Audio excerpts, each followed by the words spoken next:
लीजेंडी saw domain के episode 125 में हमने देखा था कि डिवाइन डायनेस्टी का एक व्यक्ति गॉड किंग के 6 स्टार पर पहुंच गया था और फिर उसने आदेश दिया था कि तुम जाकर लुयांग को पकड़कर मेरे पास लाओ। फिर हाओरी जेंगवांग सॉर्ड सेक्ट आया था। उसने फेजियान को धमकी दी थी कि एक दिन के अंदर अंदर वह लुयांग को उनके हवाले कर दें। अब यह सुनकर फेजियान काफी ज्यादा परेशान थे, परंतु फिर उन्होंने सिंगचैन से कहा था कि तुम लुयांग को यहाँ से कहीं और काफी दूर भेज दो, और सिंगचैन ने भी ऐसा ही किया था। लेजेंडी सॉ डोमेन के एपिसोड 125 में हम देखते हैं लुयांग नॉर्थ की तरफ पहाड़ों की ओर जा रहा होता है, परंतु तभी उसके सामने एक ड्रैगन आता है। उसे देखकर लुयांग अपने पास से एक गोल्डन पपेट को बाहर निकालता है। वह गोल्डन पपेट अपने एक ही अटैक में उस ड्रैगन को उसकी ओरिजिनल फॉर्म में ला देता है। अब लुयांग उस व्यक्ति को देखकर कहता है कि तुम कौन हो, क्या तुम डिवाइन डायनेस्टी से हो? इस पर वह व्यक्ति कहता है कि मैं युन जू लोंग हूँ, मेरे एक मित्र ने तुम्हें मारने के लिए मुझे यहाँ भेजा है, मैं तुम्हें मारने के लिए यहाँ आया हूँ। लुयांग यह नाम सुनकर कहता है कि युन जू लोंग, क्या तुम वही हो जिसने की सीनियर जियाओ के खिलाफ साजिश रची थी? यह सुनकर जू लोंग कहता है कि हाँ, तुमने सही समझा, मैं वही हूँ। यदि तुम उस समय हस्तक्षेप ना करते तो मेरा मित्र सफल हो जाता। तुम्हें मारने के बाद फिर से मैं जियाओ को पकड़ने के लिए एक प्लान बना लूंगा। लुयांग कहता है कि मेरा अनुमान सही है, तुम्हें अवश्य ही जू यान ही ने भेजा है।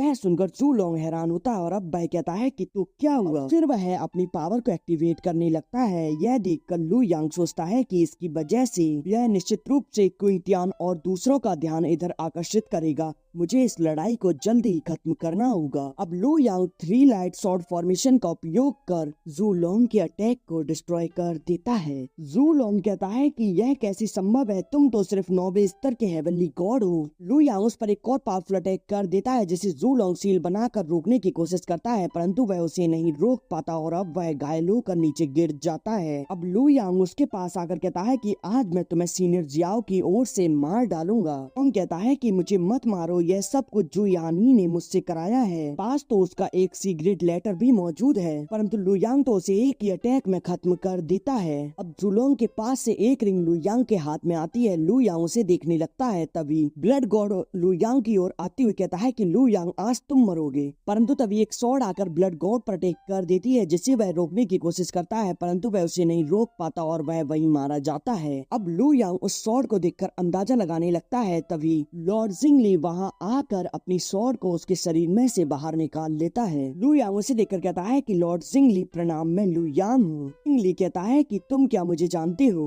लुयांग बताता है कि मैं ओरिजिन ग्राउंड पर सुयान से मिला था, तब उसने आपके बारे में मुझे बताया था। ली कहता है कि क्या तुम जेंगवांग सॉर्ड सेक्ट में ज्वाइन नहीं हुए हो और यह लोग तुम्हारा पीछा क्यों कर रहे हैं? पर लुयांग कहता है कि यह एक लंबी कहानी है, चलो पहले यहाँ से चलें, फिर मैं आपको सब कुछ बताऊंगा। तभी जिंगली को वहाँ कुछ लोगों का एहसास होता है और अब वह कहता है कि यह समय नहीं है, अब बहुत देर हो चुकी है, वे सभी लोग यहाँ आ गए हैं। तभी वहाँ वह सभी लोग अपेयर होते हैं। अब लूडो अपनी सेक्ट के एक व्यक्ति को मरा हुआ दिखता है और हैरान होता है और अब वह कहता है कि तुम कौन हो, तुमने मेरे ब्लड गॉड सेक्ट के एक व्यक्ति को मार डाला। इस पर जिंगली अपना इंट्रोडक्शन देते हुए कहता है कि मैं हेवनली सॉर्ड सेक्ट से लॉर्ड जिंगली हूँ और यहाँ मैं लुयांग के लिए आया हूँ और उसने मुझे अपमानित करने का साहस किया, इसीलिए वह व्यक्ति मारा गया। लूडो डर के पीछे हट जाता है। तभी हाओरी आगे आते हुए कहता है कि लुयांग ने हमारी डिवाइन डायनेस्टी के एक हेवनली चिल्ड्रन को मार डाला है और इसकी कीमत अब उसे अपनी जान देकर चुकानी होगी। लुयांग कहता है कि तुम इस प्रकार मुझ पर बिना किसी सबूत के आरोप नहीं लगा सकते। याद रखो, डिवाइन डायनेस्टी यह पूरी तरह से अनुचित कर रही है। कहता है कि तुमने यह किया है या नहीं, यह सब कुछ हम डिसाइड करेंगे,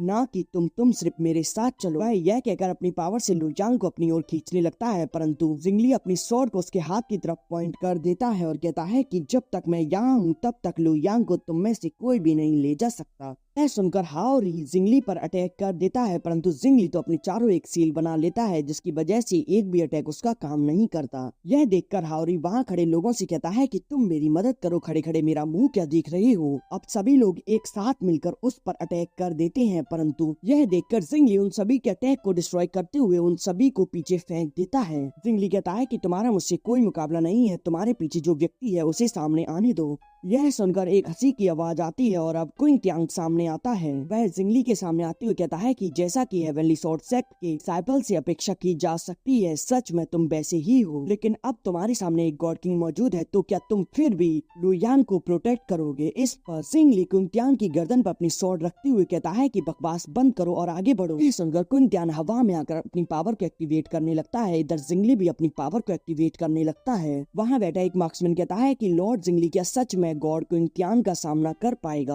हाउरी कहता है कि जब तक गॉड क्विंग त्यांग के पास डिवाइन व्हील मौजूद है तब तक उन्हें मारना असंभव नहीं है। चाहे लॉर्ड जिंगली कितना भी पावरफुल क्यों ना हो, वह एक या दो अटैक को ही रोक पाएगा और फिर वह हार जाएगा। इधर किंग त्यांग लॉर्ड जिंगली पर अटैक कर देता है। इधर लॉर्ड जिंगली अपनी स्वॉर्ड से उस अटैक को रोकने की कोशिश करता है। यह देखकर क्विंग त्यांग कहता है कि मैं देखना चाहता हूँ कि तुम मेरे अटैक को कब तक रोक पाओगे। और अब जैसे ही क्विंग त्यांग अपनी पावर को बढ़ाता है, जिंगली उसके अटैक के सामने नहीं टिक पाता और अब वह पीछे जाकर गिरता है। और अब क्विंग त्यांग उस अटैक के डायरेक्शन को उन दोनों के ऊपर कर देता है। और अब यह एपिसोड इसी सस्पेंस के साथ यहीं एंड हो जाता है।